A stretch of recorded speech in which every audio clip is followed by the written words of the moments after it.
दसम के छात्र छात्राओं का मेरे YouTube channel your study guide में हार्दिक अभिनंदन है, स्वागत है। और हम लोग का जो टॉपिक है वो थेल्स प्रमेय से है, थेल्स प्रमेय चल ही रहा है। तो आज हम लोग देखेंगे एक प्रश्न में क्या दिया हुआ है। यदि कोई रेखा त्रिभुज ABC की भुजाओं AB और AC को क्रमशः D और E पर प्रतिच्छेद करे तथा भुजा BC के समानांतर हो तो सिद्ध करे AD बटा AB बराबर AE बटा AC। ठीक है, तो इसको एक बार चित्र से देखते हैं। चित्र में किस प्रकार से समझ में आता है। त्रिभुज ABC, यहां देखिए त्रिभुज ABC दिया हुआ है, AB और AC, AB ठीक है, AB और AC को क्रमशः D और E पर प्रतिच्छेद करती है। कहने का मतलब इसका समानांतर यहां अगर खींचा जाए तो ये इस भुजा और इस भुजा को D और E पर प्रतिच्छेद करती है। तो सिद्ध करना है क्या कि AD बटा AB, AD बटा AB, ठीक है, और AE बटा AC, ये सिद्ध करना है हमें। तो इसको एक बार हम देख लेते हैं कि जो चीज दिया हुआ BC समानांतर DE है, यानी कि DE और BC दोनों क्या है, समानांतर है। उसको लिख लेंगे DE समानांतर BC है। ठीक है, और सिद्ध करना है, तो सिद्ध करना है वो तो हम यहां लिख ही चुके हैं कि AD बटा AB बराबर AE बटा AC सिद्ध करना है। ठीक है, सिद्ध करना है, क्या सिद्ध करना है, AD बटा AB बराबर AE बटा AC। बहुत आसान प्रश्न है, क्योंकि इससे पहले हम लोग प्रमेय 6.1 जो थेल्स प्रमेय है उससे हम लोग देख चुके हैं, पढ़ चुके हैं। तो उसी प्रमेय का यहाँ पर प्रयोग होगा।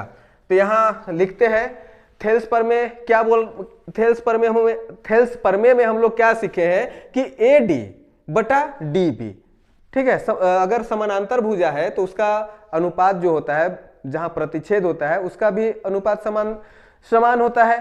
ठीक है, तो AD बटा DB होगा कि नहीं होगा, बिल्कुल होगा, बराबर इस भुजा में AE बटा EC, किससे, तो थेल्स प्रमेय से। वो भी लिख देते हैं, लिखना ही चाहिए, थेल्स प्रमेय से। तो थेल्स प्रमेय से ये तो हम लिख दिए। अब इसको करेंगे क्या, इसको पलट देंगे। ठीक है, नीचे वाले को ऊपर और ऊपर वाले को नीचे कर देंगे।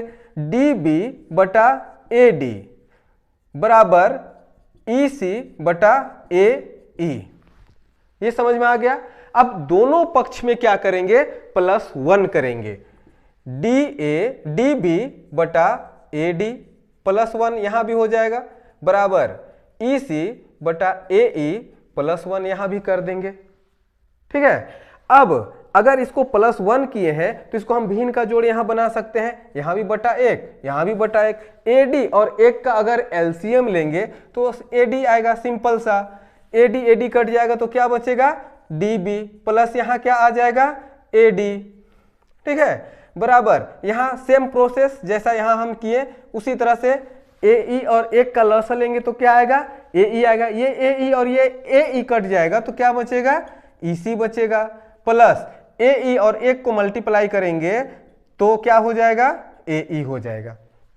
अब यहां देखने वाली बात है कि DB प्लस AD कहां है, DB प्लस AD, यानी कि ये और ये भुजा बराबर AB लिख सकते हैं कि नहीं, बिल्कुल लिख सकते हैं। तो DB प्लस AD बराबर क्या हो जाएगा, AB हो जाएगा बटा AD, बराबर उसी तरह से EC प्लस AE बराबर क्या हो जाएगा, AC हो जाएगा बटा AE हो जाएगा। ठीक है, तो ये समझ में आया कि नहीं, बिल्कुल आ गया होगा। अब इसको हम लोग फिर से पुनः क्या करेंगे, एक बार सीधा करके लिख देंगे, नीचे वाले को ऊपर, ऊपर वाले को नीचे। तो AD बटा AB बराबर AE बटा AC। तो ये हमारा सत्यापित हुआ कि नहीं हुआ। ठीक है, तो इस प्रकार से ये बहुत छोटा प्रश्न है और लॉन्ग में नहीं, ये शॉर्ट में ही आएगा और काफी आसान भी प्रश्न है।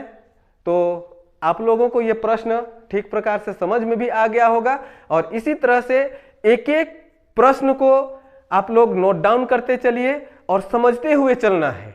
जहां कहीं भी कोई परेशानी हो तो बार बार उसको देखते हुए चलना है जब तक समझ में नहीं आ जाए। आप लोगों का एग्जाम निश्चित रूप से ठीक ठाक जाएगा। और आप सब हमारे YouTube चैनल में बने रहिए। आप लोगों को बहुत बहुत धन्यवाद।